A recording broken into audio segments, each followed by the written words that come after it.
नमस्कार साथियों। यदि आप कोई प्रॉपर्टी परचेज कर रहे हैं, खासकर खरीदने जा रहे हैं, खरीद चुके हैं, ठीक है ना। तो यहाँ पे आप देखते होंगे जब तो कई सारे वाद यहाँ पे शो कर रहे होते हैं। अब मेरे पास कई लोग आते हैं कि सर हमारा डॉक्यूमेंट चेक कर लीजिए, और हम डॉक्यूमेंट चेक करते भी हैं, ठीक है। बताते हैं कि भाई प्रॉपर्टी सही है कि नहीं, सरकारी डबल रजिस्ट्रेशन से अधिक विक्रय विवादित तो नहीं। तो कई लोगों को जब मैं डॉक्यूमेंट चेक करता हूँ, ये भेजता हूँ, तो कई लोग कहते हैं कि सर ये तो मैं चेक कर चुका हूँ, इसमें आपने नया क्या किया। तो मैं एक चीज़ आपको बता दूँ साथियों, ये जो दिख रहे होते हैं ना, ये ऐसे ही शो ऑफ के लिए नहीं है। हम एक एक आदेश को देखते हैं कि भाई इस आदेश का मतलब क्या है, और इस पे आप पर साइड इफेक्ट क्या पड़ेंगे, या ये आदेश आपको फ्यूचर में परेशान तो नहीं करेंगे, कौन सा किस धारा में चल रहा है और क्या उसका स्टेटस है, ठीक है। और ये आपको भी चेक करना चाहिए। चलिए अब मैं आपको कुछ उदाहरण बताता हूँ कि देखिए कैसे लोगों का पैसा बर्बाद हो सकता है, ठीक है।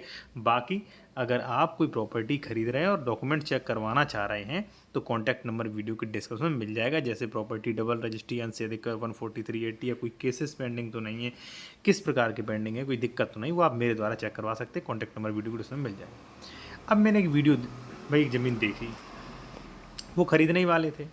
उनके मन में आ गया पता नहीं क्या कि चलिए सर से एक बार डॉक्यूमेंट चेक करवा लेते हैं। तो उन्होंने चेक करवाने के लिए हमें डॉक्यूमेंट जो है वो सारे डॉक्यूमेंट्स भेजे। फिर उसके बाद हमने चेक किए भाई। मैंने जब भेजा तो उन्होंने बोला सर ये तो मैं चेक कर चुका हूँ, मैं तो खरीदने जा रहा हूँ, सही है। तो मैंने कहा नहीं भाई, ये ज़मीन मत खरीदे। क्यों? जो बंदा बेच रहा है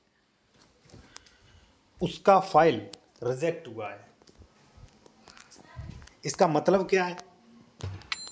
देखिए साथियों, मतलब ये है कि हम आपको बेच रहे हैं ज़मीन, और एक तरफ हम केस भी चला रहे हैं अपनी ज़मीन को कब्जा खाली कराने के लिए। उसी तो मैंने देखा कि धारा 134 का वाद है, ये तो भाई इफेक्ट डाल सकता है। तो मैंने देखा भाई इस पर मत खरीदिए, ये जो है रिजेक्ट हुई है, और ये आगे भी केस बढ़ेगा, ठीक है। जब बेदखली के लिए केस कर रहे हो तो दूसरे को आप कैसे कब्जा दिला सकते हो भाई, दिक्कत होगी, ठीक है ना। तो भाई वो लेने से बच गए, और मुझे लगता है उनका पैसा भी बच गया है।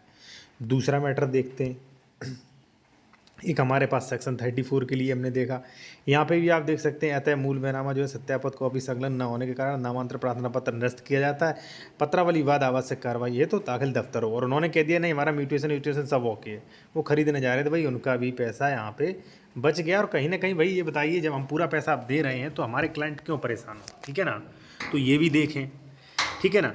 अब एक और मैं आपको दिखा रहा हूँ, धारा 212 में केस चल रहा है। देखिए 212 में चल रहा है केस, फिर भी जो है वो ज़मीन बेच रहे हैं। यहाँ पे आप देख सकते हैं न्यायालय में स्थानांतरित किए जाने की याचना की गई, और ट्रांसफ़र एप्लीकेशन भी लगाया गया, फिर भी वही ज़मीन बेचे जा रहे हैं, ठीक है ना।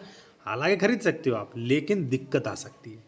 तो इसलिए मैं कहूँगा साथियों, अगर आप ज़मीन खरीद रहे हैं तो ये सारी चीज़ें चेक करें। ये कोई भी चीज़ फॉर्मेलिटी के लिए नहीं होती है। खतौनी में एक एक चीज़ उसकी बहुत इंपॉर्टेंट वैल्यू है।